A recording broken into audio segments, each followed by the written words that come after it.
Chapter 9 Final Thoughts. Frank and I have been together for over 40 years. During the first 20 years, everything dramatic and exciting seemed to happen. But during the last 20 years, our lives have been complacent.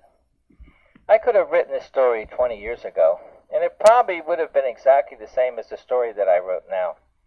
I didn't mention in the story that Frank showed me photos of the pot plants, because he didn't show them to me till after we moved into the smaller place. I asked Frank, "Why are you showing me these pictures now?" Frank told me that he didn't find them until now.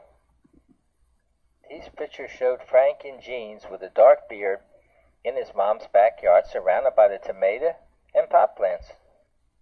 Who took these pictures? Frank said the guy that he bought the pot from. Was your mom there? Frank told me that he brought this guy over to see his mom several times. Who did you tell your mom this guy was? Marie, I told her that he was my best friend and that he got me the job as manager of the movie theater. Frank's mom liked this guy a lot, so much that she invited him to dinner many times. Frank, when did he take the pot pictures? Frank said on one of the many visits to my home.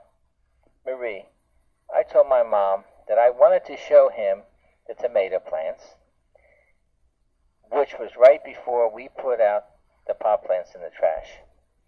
We still have the pot photos, which verifies this part of the story about the pot plants. I didn't mention Frank's jobs because he had so many over a 40-year period. It would have taken another book just to describe the things that he did. Most of his jobs were in management. Frank also had his own antique store. The trouble with Frank's jobs was that he didn't get paid enough, but he sure had jobs that were fun for him. Most of his jobs were in the neighborhood. Since this is a true story, a lot of things can be verified. Frank has demos, sheet music, and copyrights for the songs that I mentioned here. The stolen car story can be verified because we still have the newspaper articles that were written by the reporter that was on the scene when Frank caught the car thief. The ghost in the townhouse can be verified because we still have the 2 photos that Frank took.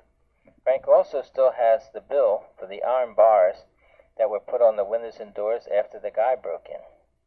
While Frank was paying his debt to society, he called me and wrote me a lot of letters, which I still have. When Frank sent me the letters, he sent me 2 at a time, one about the prison camp and one he made up about Italy. The guy who broke in the house was following us all the time, but we didn't have a clue.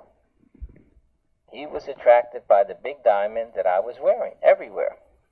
Remember, I was wearing a fake diamond, and this guy thought it was real.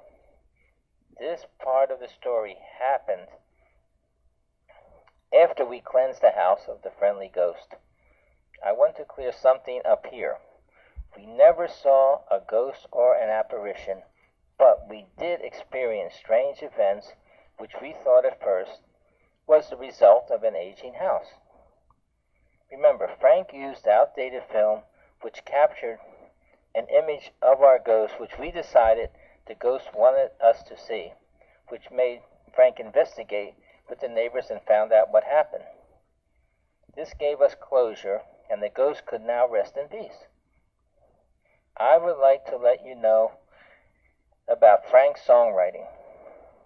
Before we met, he wrote a lot of lyrics, and he only put the ones he liked to music.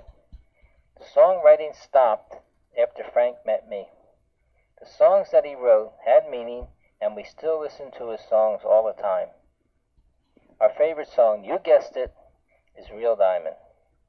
One more thing, I'm writing this story at the present time. We are both living on Social Security and Medicare and are still in pretty good shape, even though Frank had open heart surgery a few years ago, and I've had both knees replaced.